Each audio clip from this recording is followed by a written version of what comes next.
जय शनिदेव। प्रिय दर्शकों, मैं राजेश जोशी आपका ज्योतिष जागृति केवल सत्य कार्यक्रम में आज फिर से स्वागत करता हूं। प्रिय दर्शकों, बात चल रही है ग्रह गोचर की।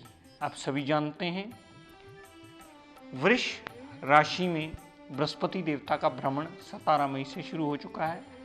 बहुत सारे लोग पूछते हैं कि इसके रिजल्ट्स कैसे होंगे, तो मेरी कोशिश ये रहेगी कि इस मंच के माध्यम से आपको इसकी विस्तृत जानकारी अवश्य दूं, क्योंकि हर जातक के लिए इसके रिजल्ट्स अलग अलग होंगे। कल मैंने आपको जानकारी दी थी, अगर आपकी जन्म कुंडली में बृहस्पति देवता विपरीत राजयोग बना करके अच्छे रिजल्ट देने में बाध्य हुए हैं, तो गोचर का मूवमेंट में आया हुआ आपके पहले भाव में यानी सर के ऊपर बृहस्पति अच्छा फल देगा। लेकिन अगर बृहस्पति विपरीत राजयोग की स्थिति में नहीं है और कहीं और कुंडली में विराजमान हैं, तो वो कुंडली के मारक ग्रह माने जाते हैं और उनका गोचर में लगन में आना आपके लिए टोटली रिजल्ट नेगेटिव लेकर के आएगा। डिग्री वाइज बलाबल आप अब बहुत अच्छी तरह समझ चुके हैं कि कैसे देखा जाता है और कितने % वो रिजल्ट मिलता है। लेकिन अगर वृष लगन की कुंडली में बृहस्पति देवता कहीं केंद्र में पड़े हैं, कहीं त्रिकोण में पड़े हैं, कहीं 11वें भाव में पड़े हैं, कहीं दूसरे भाव में पड़े हैं, तो वो एक मारक ग्रह की पदवी लेकर के बैठे हैं और गोचर में मूवमेंट में आने से, लगन में आने से वो टोटली रिजल्ट आपको नेगेटिव ही देंगे। तो रिजल्ट नेगेटिव क्या देंगे? पहले भाव में आए हुए बृहस्पति देवता बिना कारण के हेल्थ में प्रॉब्लम शुरू कर देंगे। आपके बिहेवियर में नेगेटिव रिजल्ट्स उत्पन्न हो जाएंगे, क्योंकि बृहस्पति देवता को पहले भाव में दिशा बल मिलता है और बिना कारण के हर काम में आपके लिए ऑब्स्टेकल्स खड़ी ही रखेंगे। आपके बिहेवियर में नेगेटिव चेंजेस ला देंगे। बहुत सारी चीज़ें होते होते रह जाएंगी, यानी आपके काम 99 पौड़ी चढ़ करके वापस आने का रास्ता ढूंढ लेंगे। बृहस्पति देवता हर काम में आपको कोई ना कोई ऐसी अड़चन दे देंगे जिसके लिए आपको खपना अवश्य पड़ेगा। बृहस्पति देवता ऑब्स्टेकल्स का, टेंशन डिप्रेशन का डिपार्टमेंट लेकर के बैठे हैं।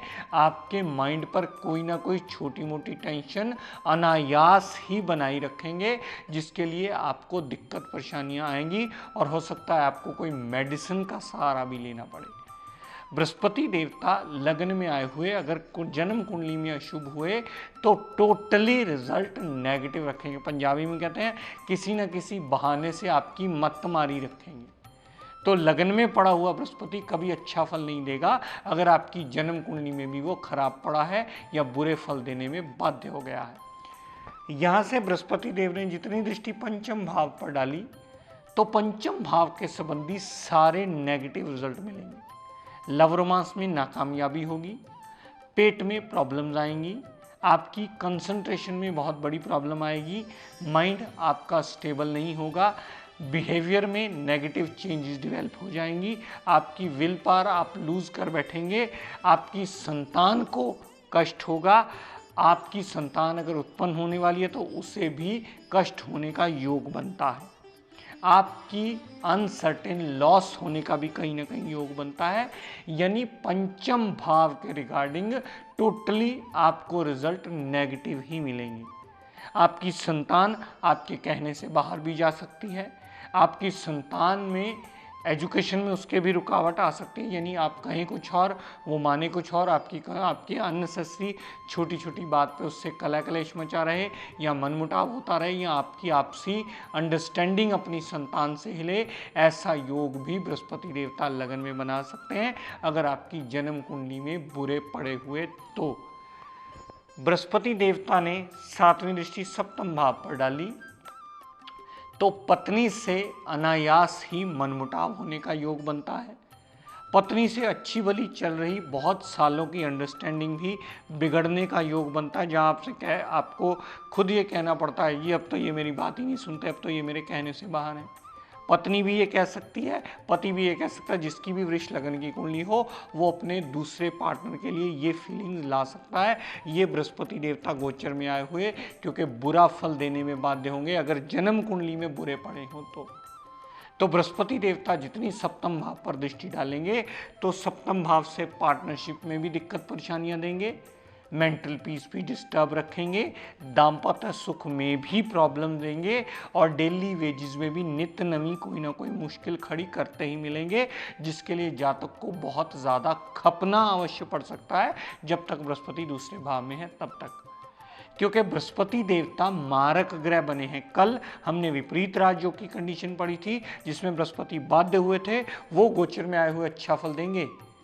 अभी आज भी हम बात गोचर की ही कर रहे हैं, लेकिन उन लग्नों उन जातकों की बात कर रहे हैं जिसमें बृहस्पति पूर्णतः मारक हो गए हैं। वो अगर सप्तम भाव पर दृष्टि डालेंगे तो सप्तम भाव संबंधी सारे ही नेगेटिव रिजल्ट देंगे। बृहस्पति देव ने नवम दृष्टि नवम भाव पर डाली, पिता से मनमुटाव बनने का योग बनता है। जिनका बृहस्पति खराब नेटल चार्ट में पड़ा होगा, जातक धर्म को मानना तक छोड़ सकता है। वो ये कह के भी छोड़ सकता है जी मैं तो प्रभु की बहुत उपासना करता हूँ लेकिन मुझे ज़िंदगी में कुछ नहीं मिला, इसलिए मैं प्रभु की आज से उपासना नहीं करूँगा, या मंदिर जाने का रूटीन छोड़ दूंगा, या माथा टेकने का रूटीन छोड़ दूंगा। तो ऐसा बिहेवियर अनायास ही उस जातक का बन जाता है। पिता से बिना कारण हर बात पे दिक्कत परेशानी आने का योग, मनमुटाव रहने का योग, कामकाज में ऑब्स्टेकल्स का योग बनता है। अगर किसी जातक ने विदेश यात्रा करनी है तो बिना कारण के उसे अटकल का योग बनता है जी, सारे कागज़ पूरे हो गए, एक छोटा सा कागज़ रह गया, उसकी वजह से एम्बेसी ने अटकल लगा के भेजी, क्योंकि नवम घर विदेश यात्रा का भी है।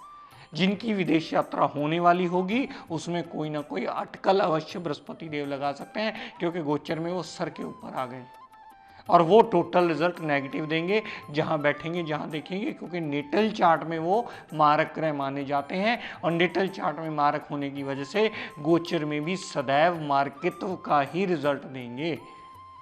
तो नवम भाव संबंधी सारे नेगेटिव रिजल्ट, सप्तम भाव संबंधी सारे नेगेटिव रिजल्ट और पंचम भाव संबंधी भी सारे नेगेटिव रिजल्ट देकर के जातक के जीवन यापन की मुश्किलों को कई गुना बढ़ोतरी में करते हुए ही मिलेंगे, क्योंकि जन्म कुंडली ही निर्णय करती है कि गोचर का ग्रह मूव किया हुआ आपको कितना अच्छा या बुरा रिजल्ट देने वाला है। ये एक बहुत बड़ा फार्मूला है प्रिय दर्शकों, इसे नोट कर लीजिए, इसे समझ लीजिए ताकि आपको ये सारी बातें समझने में आसानी रहे।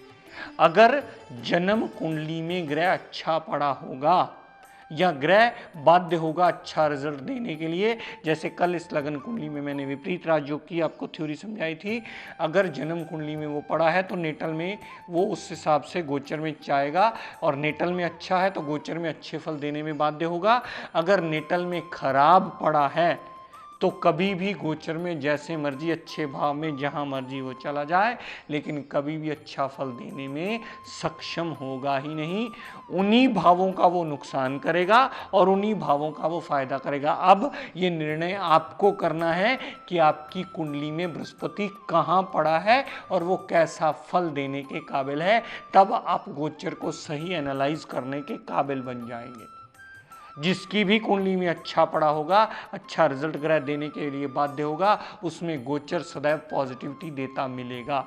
इसे हम एक लाइन में नहीं पिरो सकते हैं। अगर हम पिरोते हैं तो कहीं ना कहीं हम बहुत बड़ी गलती करते हैं। हमें ये समझना होगा कि हमारा नेटल चार्ट क्या कहता है, क्योंकि मैं बार बार इस चीज़ पे स्ट्रेस देता आया हूँ कि हमारा नेटल चार्ट ही हमारा मूल आधार स्वरूप बनता है हमारे गोचर का। अगर हमारा नेटल चार्ट आधार स्वरूप में गड़बड़ हो जाए तो गोचर में सदैव वो गड़बड़ ही रहता है। अगर नेटल चार्ट जो हमारा मूल आधार नियम है वो ठीक होगा, वो रिजल्ट ग्रह अच्छा देने में बाध्य होगा, तो गोचर में वो सदैव अच्छा ही देगा।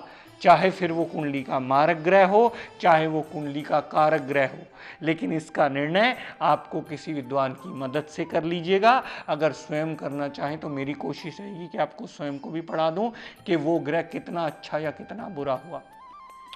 परसेंटेज ऑफ रिजल्ट्स तो अब आप सारे जान ही गए हैं, वो आप समझ गए हैं, उसी हिसाब से निर्णय कीजिए। तो बृहस्पति देवता इस लगन कुंडली के मारक ग्रह हैं। अगर वो कहीं केंद्र में पड़े हैं, कहीं त्रिकोण में पड़े हैं, कहीं दूसरे तीसरे या 11वें भाव में भी पड़े हैं, बृहस्पति देव यहाँ यहाँ यहाँ पहले घर में, दूसरे घर में, तीसरे घर में, चौथे में, पंचम में, सप्तम में, नवम में, दशम में, 11वें भाव में, अगर यहाँ पड़े हुए हैं बृहस्पति देवता तो इस कुंडली में अशुभ माने जाएंगे। फिर उनके गोचर में जो लगन में मूवमेंट आई है, वो जो मैंने आज आपको नेगेटिव रिजल्ट बताए, उस हिसाब से ही आपके साथ रिजल्ट हैपन होंगे। अगर नेटल चार्ट में विपरीत राजयोग की स्थिति में पड़े हैं, यानी 6, 8, 12, जिसकी मैंने कल आपको विस्तृत जानकारी दी थी, तो गोचर में सर पे आया हुआ बृहस्पति आपको अच्छा रिजल्ट देने में बाध्य होगा। तो दर्शकों, ये बात अगर साथ में कुंडली के निर्णय करनी आ गई, क्योंकि कारक ग्रह सदैव कारकित्व के रिजल्ट दे ये जरूरी नहीं, मारक ग्रह सदैव आपको मार्कित्व के रिजल्ट दे ये भी जरूरी नहीं। लेकिन कभी भी इस लगन कुंडली में बृहस्पति देवता का रतन पुखराज नहीं पहना जाना चाहिए, चाहे वो विपरीत राजयोग की स्थिति में ही क्यों ना हो। विपरीत राजयोग की स्थिति में अगर वो होगा, उस कंडीशन में भी पुखराज पहनना सदैव वर्जित माना जाता है, क्योंकि वृष लगन की कुंडली जो है वो दानव गुरु की कुंडली है और बृहस्पति देवता गुरु कंसिडर किए जाते हैं।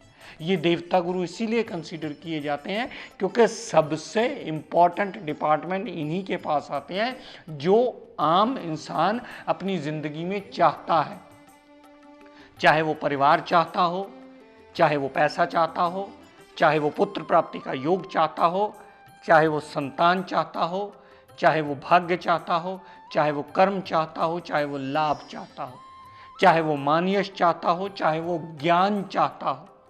इन सब चीज़ों का कारक बृहस्पति होने की वजह से भी और वो विपरीत राजयोग की अच्छी कंडीशन में पड़ा होने की वजह से भी ये रतन इस लगन कुंडली में सदैव वर्जित माना जाता है। किसी भी कीमत पर किसी भी जातक को ये नहीं पहनाया जाता। जिस भी जातक को पहनाया जाएगा उसके लिए मुश्किलें, अटकलें, tension, stress, depression, anxiety, health problems, काम में ऑब्स्टेकल्स वो लेकर के आएगा।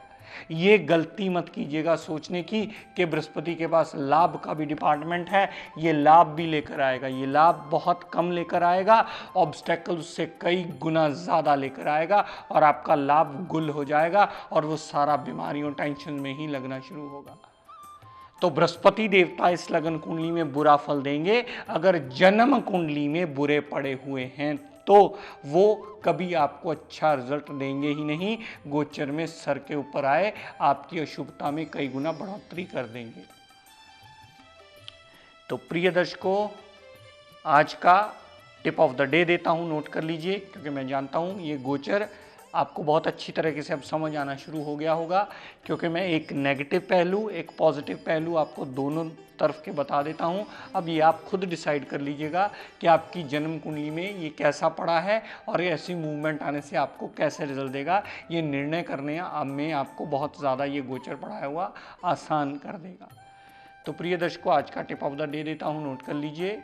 राहु केतु शनि की पीड़ा से बहुत लोग आते हैं, बहुत सारे टिप्स, बहुत सारे उपाय उनको बता दिए जाते हैं, लेकिन फिर भी जातक और जानना चाहते हैं तो मैं आपको बता दूं, किसी भी ऐसे नीडी पर्सन को जिसको झुग्गी झोपड़ी बांधने के लिए तरपाल की ज़रूरत हो, क्योंकि आजकल बरसातों का मौसम शुरू हो चुका है या थोड़ी देर में होने वाला है, तो अगर आप उसे तरपाल लेके दे दें, उसे बचने का रास्ता जितनी भी आप अफोर्ड कर सकें वो लेकर के दे दें, ताकि उसका घर बांधने में उसे आसानी रहे। ब्लैक या ब्लू कलर की तरपाल उसे लेके दी हुई आपका शनि राहु केतु का नेगेटिव प्रभाव शांत करके आपका जीवन यापन आसान करने में मददगार ज़रूर सिद्ध होगी। तो प्रिय दर्शकों, आज मैं अपनी वाणी को यहीं विराम देता हुआ हम सब के लिए मंगल कामना करता हुआ शनिदेव से ये प्रार्थना करता हूँ कि हे शनिदेव हम सब पर अपनी कृपा दृष्टि, दया दृष्टि सदैव बनाए रखें। जय शनिदेव।